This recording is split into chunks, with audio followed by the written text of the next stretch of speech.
Script ను Revanth చదువుతున్నారని BRS MLA Gangula Kamalakar అన్నారు. బండి సంజయ్ కు దమ్ముంటే సాధారణ కార్యకర్తకు టికెట్ ఇచ్చి గెలిపించాలని సవాల్ చేశారు. బీఆర్ఎస్ ను ఎవరూ టచ్ చేయలేరంటున్న ఎమ్మెల్యే గంగుల కమలాకర్ తో మా ప్రతినిధి రిషికేష్ ఫేస్ టు ఫేస్.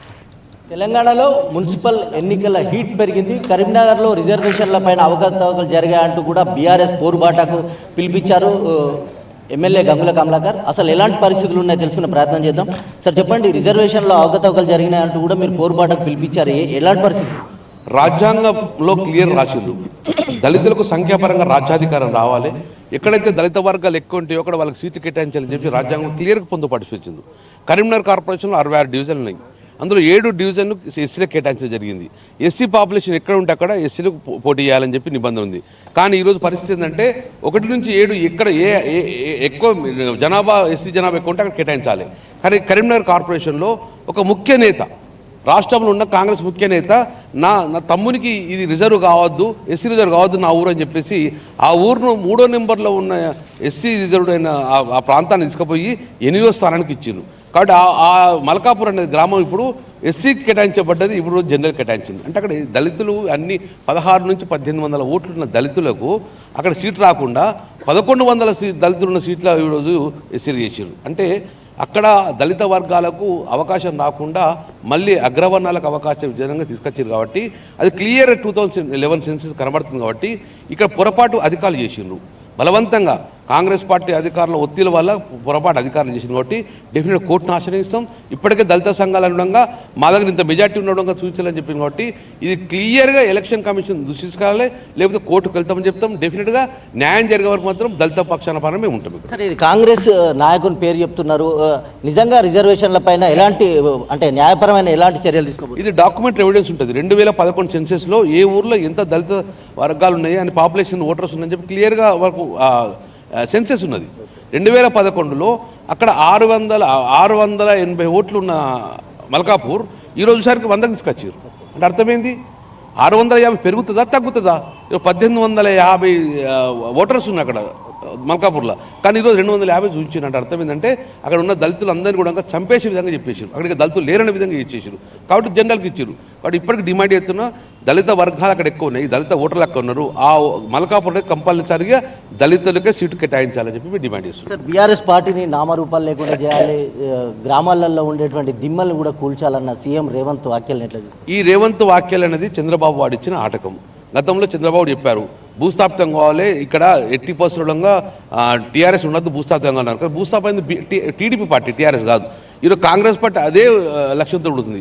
మేము విధ్వంసం కోరుకుంటలేం, కానీ కూలగొట్టు, ఇల్లు కూలగొట్టు, హైడ్రాతో ఇల్లు కూలగొట్టు, ఇప్పుడు జెండా గద్దలు కూలగొట్టు తెలంగాణ ప్రజలు హింసను వ్యతిరేకిస్తారు.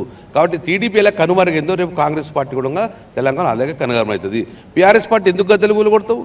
బీఆర్ఎస్ పార్టీ పుట్టింది దేనికోసం? తెలంగాణ రాష్ట్రం ఏర్పాటు కోసం పుట్టింది. తెలంగాణ రాష్ట్రం ఏర్పాటు కాదు, తెలంగాణ నుంచి గోదావరి నీళ్లు పోయినా అడ్డుకునేది టీఆర్ఎస్ పార్టీ.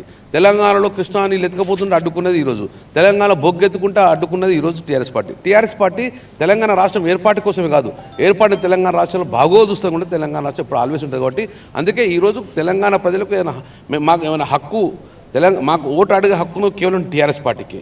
తెలంగాణ పార్టీ గుండెలకు పుట్టిన పార్టీ టీఆర్ఎస్ పార్టీ. కాబట్టి ఎవడు కాదు, ఎవడు జెండా గద్ద ముట్టలేడు, ఎవడు మా మీదకి వచ్చే పరిస్థితి లేదు.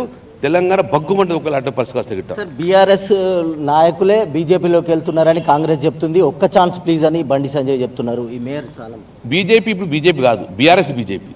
గతంలో బీజేపీ లేదు, ఇప్పుడు అక్కడ బీజేపీ ఒక సిస్టమేటిక్గా కార్యకర్తలు కష్టపడి బండి సంజయ్ గెలిపించారు, ఎంపీగా గెలిపించారు, ఎమ్మెల్యే ఓట్లు సాధించారు. కానీ వాళ్ళందరి గొంతు కోసి ఈరోజు బీఆర్ఎస్ పార్టీని తీసుకున్నంటే బీజేపీ కనుమరుగైతే రేపు రాబోయేలో బీఆర్ఎస్ పార్టీ కలుతుగట్టి అది బీజేపీ కాదు, బీఆర్ఎస్ బీజేపీగా పోయింది. మా పార్టీలో వ్యక్తులను తీసుకుపోయి ఇక్కడ జాయిన్ చేసుకుంటారు. మరి పాత కార్యకర్తలను గొంతు కోసే పరిస్థితి వచ్చింది. అందుకే నేను ఒకటి రిక్వెస్ట్ చేస్తున్నాను, ఈరోజు మా పార్టీలో ఉన్న వాళ్ళు అక్రమాలకు పాల్పడితే మేము పక్కకు పెట్టిన వాళ్ళు తీసుకుంటున్నాం ఈరోజు.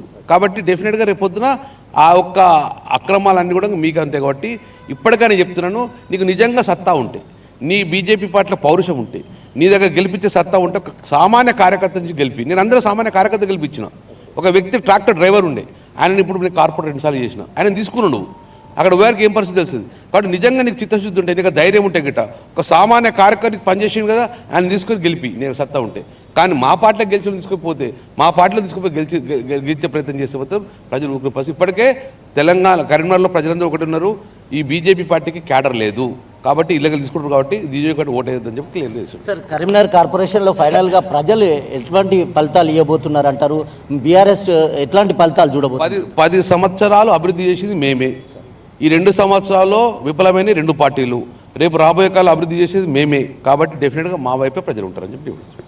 ఇది మొత్తంగా కార్పొరేషన్ ఎన్నికల్లో రిజర్వేషన్ల అవకతవకలు జరిగాయంటూ కూడా న్యాయస్థానాన్ని బీఆర్ఎస్ పార్టీ ఆశ్రయించి న్యాయ పోరాటం చేస్తున్నామని చెప్తున్నారు. మరోవైపు బీజేపీ రాజకీయాలు చేస్తుంది, మరోవైపు బీఆర్ఎస్ పార్టీ అభివృద్ధి చేసిన పార్టీగా, తెలంగాణ రాష్ట్రాన్ని తెచ్చిన పార్టీగా బీఆర్ఎస్ పార్టీ వైపే ప్రజలు ఉన్నారు. కార్పొరేషన్ ఎన్నికల్లో బీఆర్ఎస్ పార్టీ గెలుపు ఖాయమని ధీమాను వ్యక్తం చేస్తున్నారు ఎమ్మెల్యే గంగుల కమలాకర్.